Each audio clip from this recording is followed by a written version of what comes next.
Corona के वार जारी हैं। लाहौर में कोरोना ने मजीद 16 जिंदगियां निगल ली हैं। लाहौर में कोरोना के 219 नए मरीज सामने आ गए हैं। जी हां, शहर के अस्पतालों में कोरोना के 286 मरीज दाखिल करवाए गए हैं। 107 आईसीयू, 25 मरीज वेंटिलेटर पर जेरे इलाज हैं। लाहौर में कोरोना केसेस की तादाद 58,784 तक पहुंच गई है। लाहौर में कोरोना से अमवात 1,211 तक हो चुकी है। कोरोना की दूसरी लहर है जिसकी शिद्दत में इजाफे का सिलसिला जारी है। रोज बरोज केसेस की तादाद में इजाफा हो रहा है।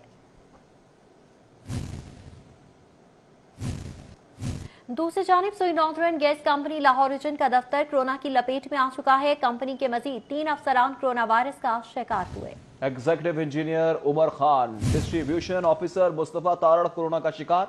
एग्जीक्यूटिव ऑफिसर सोबान चौधरी भी कोरोना वायरस का शिकार हो चुके हैं। इस हवाले से मजीद तफसीलात जान लेते हैं शाहिद नदीम सिपरा से। शायद सिपरा बताएगा क्या तफसीलात हैं। जी बिल्कुल, कोरोना वायरस की दूसरी लहर ने Sui Northern Gas Company Lahore region के जो गुरु मांगड़ रोड दफ्तर है उसको अपनी लपेट में ले लिया है। जरा ने यह बताया है कि इससे कबल 2 केसेस रिपोर्ट हुए थे, उनको रुखसत पर भिजवाया गया और आईटी का जो डिपार्टमेंट है उसको मुकम्मल तौर पर सील करके दीगर जो मुलाजमीन हैं उनके कोरोना टेस्ट करवाया गया है। लेकिन अब मजीद 3 केसेस जो हैं वो सामने आए हैं और ये एग्जीक्यूटिव ऑफिसर्स हैं जो मुख्तलिफ डिपार्टमेंट्स में तैनात हैं, उनका भी कोरोना टेस्ट जो है वो पॉजिटिव आया है। जरा ने यह बताया है कि एग्जीक्यूटिव इंजीनियर उमर खान जो कि इंडस्ट्रियल सेक्टर में तैनात हैं और जिनकी जिम्मेदारी जो है वो इंडस्ट्रियल सार्फिन के साथ मुलाकात करना और उन्हीं के जितने भी मामला हैं उनका हल करवाना, उनका कोरोना टेस्ट भी पॉजिटिव आया। इसी तरह यूएफजी यानी कि गैस चोरी के खिलाफ जो कार्रवाइयाँ की जाती हैं या वो शोबा जहाँ पर गैस चोरी का तमाम रिकॉर्ड रखा जाता है, वहाँ पर तैनात मुस्तफा तारड़ जो डिस्ट्रीब्यूशन ऑफिसर्स हैं इनका भी कोरोना टेस्ट मुस्बत आया है। दूसरी जानिब एक और सीनियर इंजीनियर की बात जो है वो सामने आई है जिनका नाम सोबान चौधरी बताया गया है। ये भी डिस्ट्रीब्यूशन डिपार्टमेंट में अपने फ़राइज़ अंजाम दे रहे थे, इनका कोरोना टेस्ट जो है वो मुस्बत आया है। 3 मजीद केसेस रिपोर्ट होने के बाद SNGPL लाहौर रीजन के ऑफिसर्स की जानिब से मजीद सख्ती कर दी गई है और कंज्यूमर और जो सार्फिन का दाखिला जो है उसको पहले ही ममनू करार दिया गया है। लेकिन ऑफिसर्स की इजाज़त के बाद कोई भी सारिफ अगर उनसे मिलना आता था तो उनको इजाज़त दी जा रही थी। लेकिन अब इस बात पर गौर किया जा रहा है कि कंज्यूमर सिर्फ कस्टमर सर्विस सेंटर तक महदूद रहेगा, उनको के अंदर आने की इजाज़त नहीं दी जाएगी। एहतियाती तदाबीर अपनाई जा रही हैं। शाहिद सिपरा, बहुत शुक्रिया आपका। महकमा स्पेशलाइज्ड हेल्थ केयर को कोरोना का बजट जारी कर दिया गया। महकमा खजाना ने 1 अरब रुपए का बजट जारी किया। स्पेशलाइज्ड हेल्थ केयर बजट से वेंटिलेटर, अद्वियात खरीदी जाएंगी। जी हां, महकमा खजाना ने कोरोना कमेटी की मंजूरी के बाद बजट जारी किया। महकमा स्पेशलाइज्ड हेल्थ केयर ने 2 अरब रुपए मांगे थे।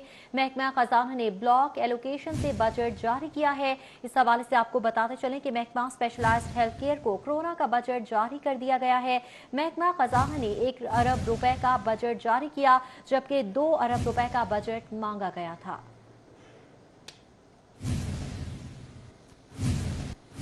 आगे बढ़ेंगे, आपको बताएं कि कोरोना लॉकडाउन के दौरान घरेलू खवातीन पर तशद्दुद में इजाफा हुआ है। पंजाब वुमेन कमीशन ने खवातीन पर तशद्दुद की रिपोर्ट जारी कर दी है। घरेलू तशद्दुद पर 2018 शिकायत दर्ज करवाई गई हैं। रिपोर्ट में यह बताया गया तशद्दुद की बड़ी वजह बेरोजगारी, डिप्रेशन था। रिपोर्ट में यह भी बताया गया हेल्पलाइन 1043 पर 19,390 से ज्यादा शिकायत दर्ज हुई हैं। खानदानी मामलात पर 1,439 जबकि क्रिमिनल अफेंस पर 319 कॉल्स मौसूल हो चुकी है। आपको बताएं कोरोना लॉकडाउन के दौरान घरेलू खवातीन पर तशद्दुद में इजाफा रिकॉर्ड किया गया। पंजाब वुमेन कमीशन ने खवातीन पर तशद्दुद की रिपोर्ट जारी कर दी जबकि घरेलू तशद्दुद पर 2018 शिकायत दर्ज करवाई गई हैं।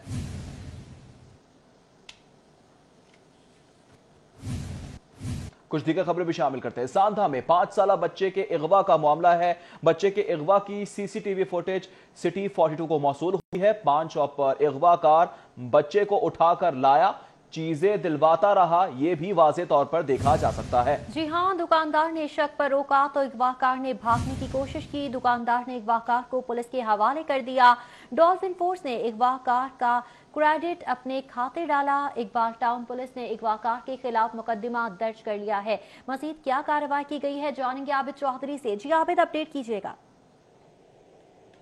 जी बिल्कुल, सांदा का इलाका है जहाँ से भिखारी की जानिब से 5 साला बच्चे को अगवा करने की कोशिश की थी। वारदात की सीसीटीवी फुटेज मंजर आम पर आई, जिसमें देखा जा सकता है कि दुकानदार ने शक गुजरने पर अगवाकार को रोका, जो कि दुकान पर बच्चों को चीजें लाने के लिए गया था। शक गुजरने पर अगवाकार को रोका गया, जिस दौरान अगवाकार जो है वो दुकान से भागने की कोशिश की, लेकिन दुकानदारों ने अपनी मदद के तहत अगवाकार को पकड़ा और उसके बाद दुर्गत का निशाना बनाते हुए पुलिस के हवाले कर दिया। लेकिन गुज़श्ता रोज डॉल्फिन फोर्स की जानिब से एक प्रेस भी जारी की गई, जिसमें कहना था कि डॉल्फिन फोर्स ने अगवा की कोशिश नाकाम बनाई और बच्चे को वालिदैन के हवाले कर दिया। लेकिन सीसीटीवी में देखा जा सकता है कि दुकानदारों ने अपनी मदद के तहत बच्चे को जो है अगवाकारों की चुंगल से आजाद करवाया। पुलिस की जानिब से वारदात का मुकदमा दर्ज कर लिया गया है। पुलिस का कहना है कि बेकारी जो है वो महज 3000 की खातर बच्चे अगवा करके बेकारियों को फरोग करता था। आबिद चौधरी हमें तफसीलात से आकर रहे थे, आपका बहुत शुक्रिया।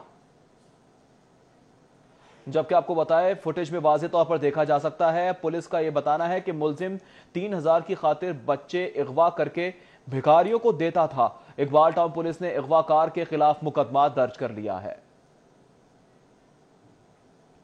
आगे बढ़ेंगे, आपको बताएं कि सूबे का सबसे अहम टीचिंग अस्पताल बदइंतजामी से दौचार है। सर्विसेज अस्पताल के सर्जिकल मेडिकल आईसीयू की मखदूश हालत है, जबकि सर्विसेज के आईसीयूज में टूटे बेड्स मरीजों के लिए वबाले जान बन चुके हैं। इस हवाले से मजीद बात करेंगे, senior health reporter Zahid Chaudhry ने हमें ज्वाइन किया है। जाहिद चौधरी साहब बताएगा, बदइंतजामी का जिम्मेदार आखिर कौन है?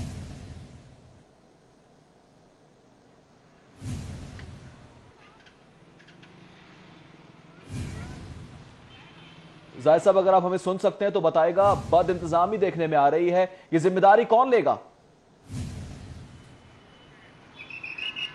जी, सर्विसेज अस्पताल जो है वो उसमें ये सबसे बड़ा और अहम अस्पताल है, अहम टीचिंग अस्पताल है सूबे का, जो सर्विसेज के लिए ये वाहिद टीचिंग अस्पताल है, जिसमें पूरे सूबे के अहम तरीन जो तमाम सरकारी मुलाजमीन, अरकान असम्बली, इसके साथ साथ जो अहम शख्सियात हैं, उनके इलाज मुआवजे के लिए ये मुख्तस अस्पताल है। और इसमें बद इंतजामी का दौरा है। बदतरीन सूरत हाल इस वक्त जो है वो सर्विसेज अस्पताल में जो है वो दरपेश है।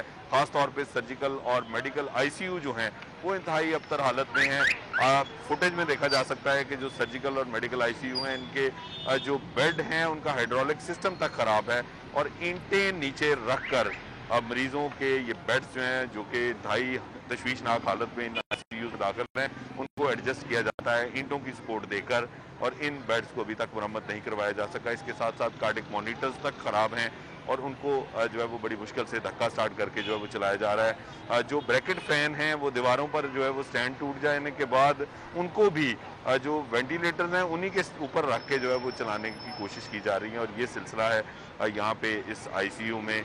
फुटेज में वाज़े तौर पे ये भी देखा जा सकता है कि जो सीरियस पेशेंट्स हैं उनको जब जो है वो सीपीआर करने की ज़रूरत पड़ती है तो वहाँ पे डीफिब्रिलेटर होना ज़रूरी है, लेकिन जो डीफिब्रिलेटर हैं वो भी नाकारा पड़े हुए हैं, टूटे हुए हैं और उन पर किसी का कोई ध्यान नहीं।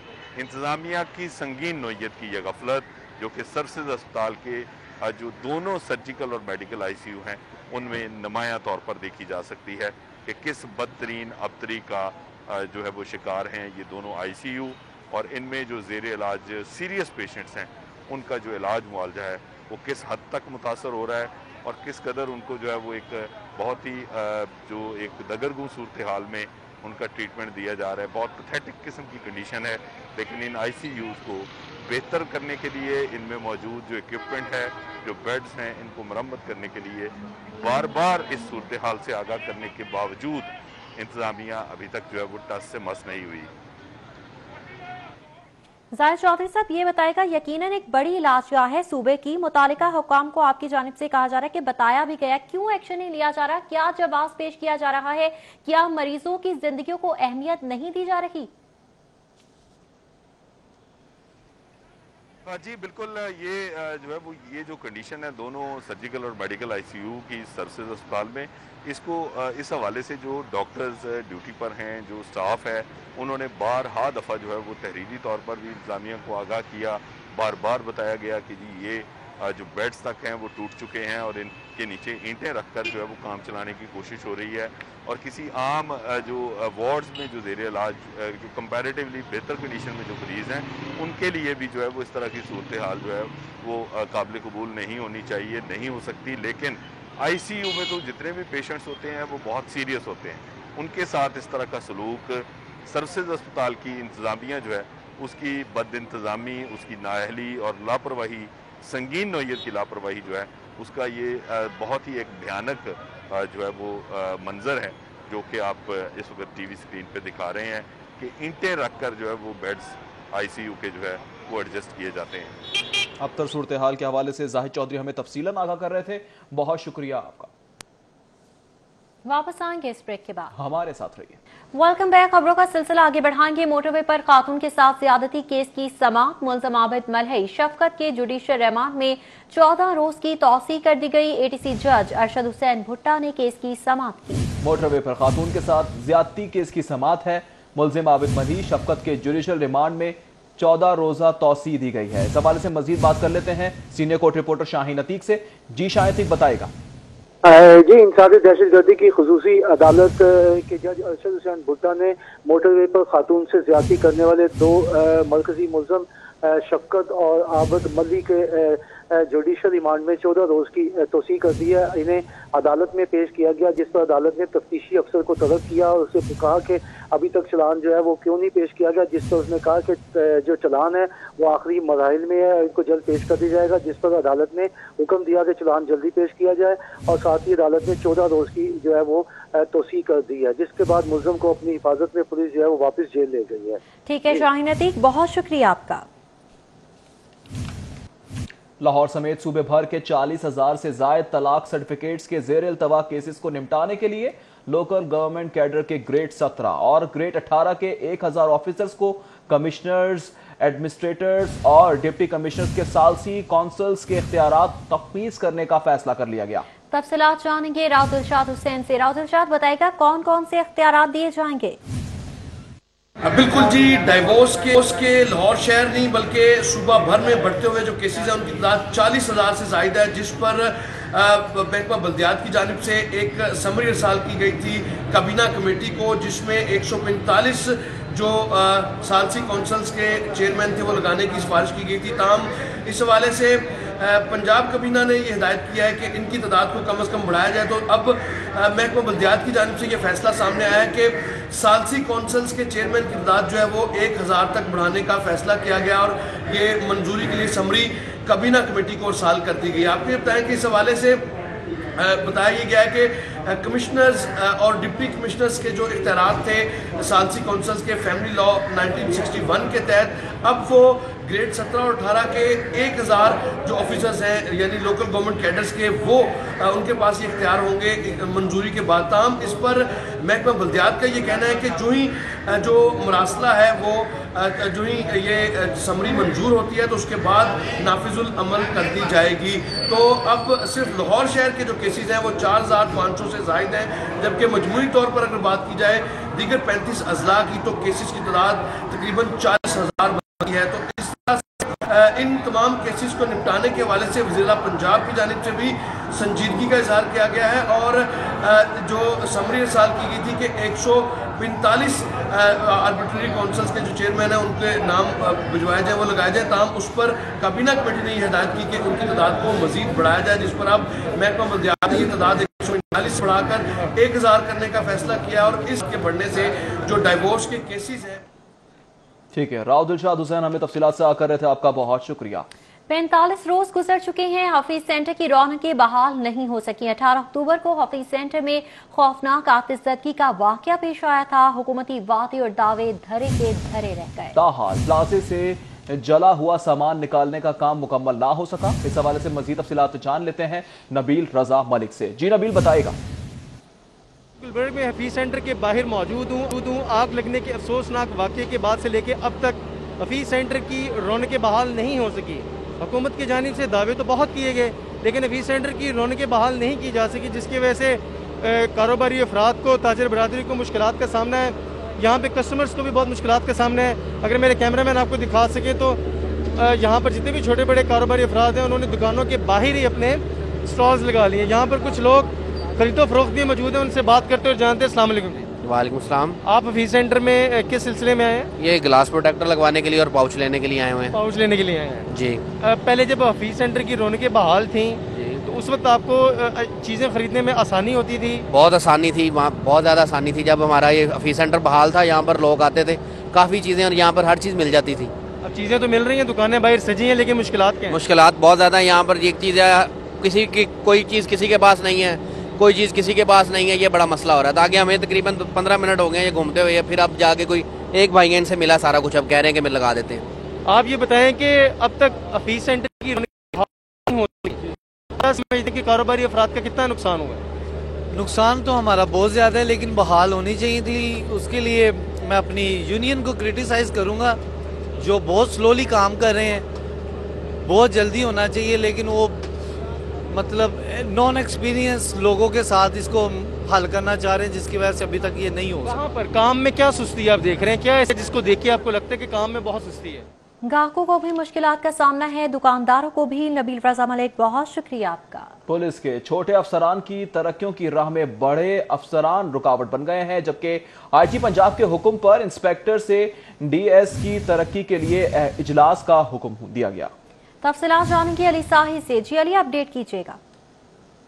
बिल्कुल, आईजी पंजाब की जानिब से लाहौर समेत पंजाब भर में जितने भी इंस्पेक्टर हैं उनकी तैनाती के बाद उनको अब प्रमोशन देने के लिए 28 दिसंबर को इजलास का हुक्म दिया गया है। लेकिन इसमें जो 363 इंस्पेक्टर के नाम जेर औरा में हैं, उसमें से 240 इंस्पेक्टर की आला अफसरान की जानिब से एनुअल कॉन्फिडेंशियल रिपोर्ट जो है वो नहीं भिजवाई गई और पिछले कई सालों से पेंडिंग पड़ी है, जिसकी वजह से अगर एनुअल कॉन्फिडेंशियल रिपोर्ट नहीं होगी तो किसी भी इंस्पेक्टर की डीएसपी रैंक के ओहदे पर तरक्की नहीं होती। तो इस चीज को मद्देनजर रखते हुए आईजी पंजाब की जानिब से हुक्म दिया गया है कि तमाम अफसरान अपने मुतल्लिका इंस्पेक्टर की एसीआर रिपोर्ट भिजवाएं और उनके खिलाफ अगर कोई इंक्वायरी है या कोई दीगर उनका कोई मसला चल रहा है, उसके मुताबिक परफार्मा तैयार करके आईजीएफ भिजवाया जाए, ताकि 28 दिसंबर को इजलास जो होना है उसमें मुस्तहिक इंस्पेक्टर को डीएसपी के ओहदे पर तरक्की दी जा सके। ठीक है, अली साही हमें तफसीलात से आकर रहे थे, आपका बहुत शुक्रिया। पब्लिक ट्रांसपोर्ट को रोज पेश आने वाले हादसा पर हुकूमत की जानिब से अहम फैसला किया गया है।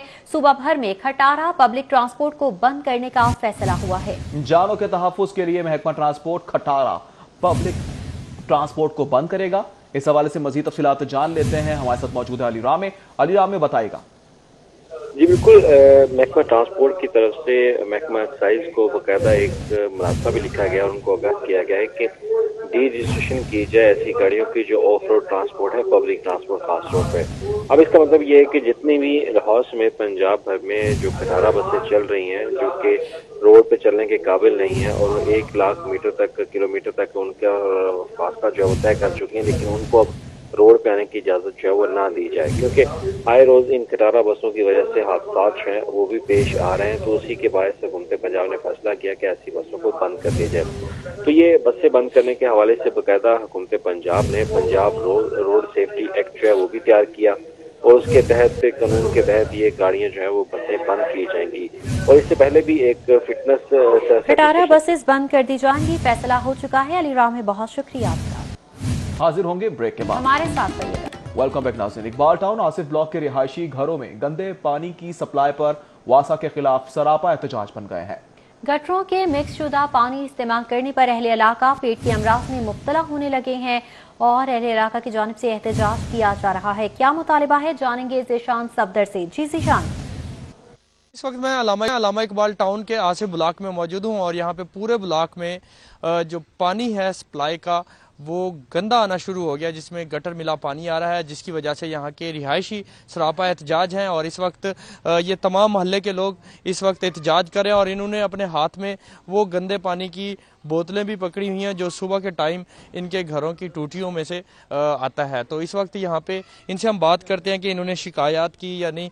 क्या मसला है चाचा आपका और आपके घरों में किस तरह का पानी आ रहा है? आपने शिकायत की तो उस पर कोई अमल दरामद हुआ या नहीं? कितने दिनों से ऐसा हो रहा है?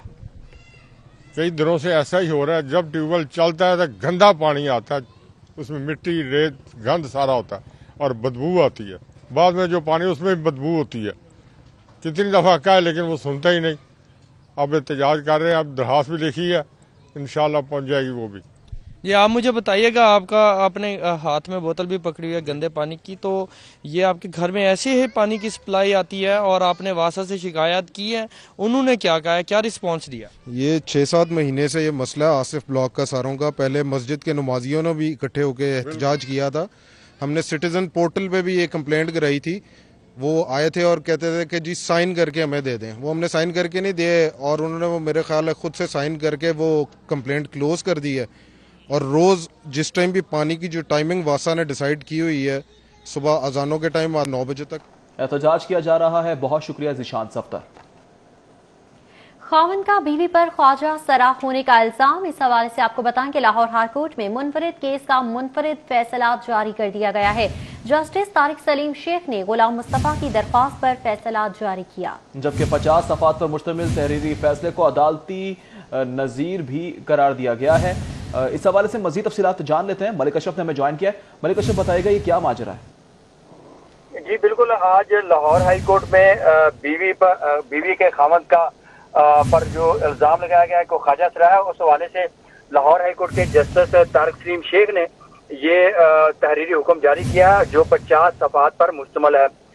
जस्टिस तारिक सलीम शेख के फैसले को अदालती नज़ीर करार दिया गया है और तहरीरी फैसले में कहा गया है कि अफराद के प्राइवेसी से मुतल्लिक सूरत बकरा जरात और नूर की आयात और हदीस के हवाले से बहस भी की गई है इस फैसले में।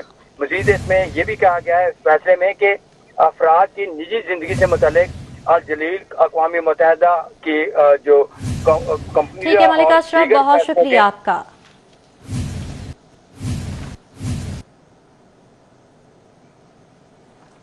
अभी आपको बरह रास्त से चलेंगे। सईद गनी इस वक्त मीडिया से गुफ्तगू कर रहे हैं। आप इस बात को अप्रिशिएट करें कि हम वहाँ पहुंचे। देखें, जलसे में कुर्सियां लगती हैं, जलसे में स्टेज बनता है, जलसे में लाइटिंग होती है, जलसे में साउंड सिस्टम होता है।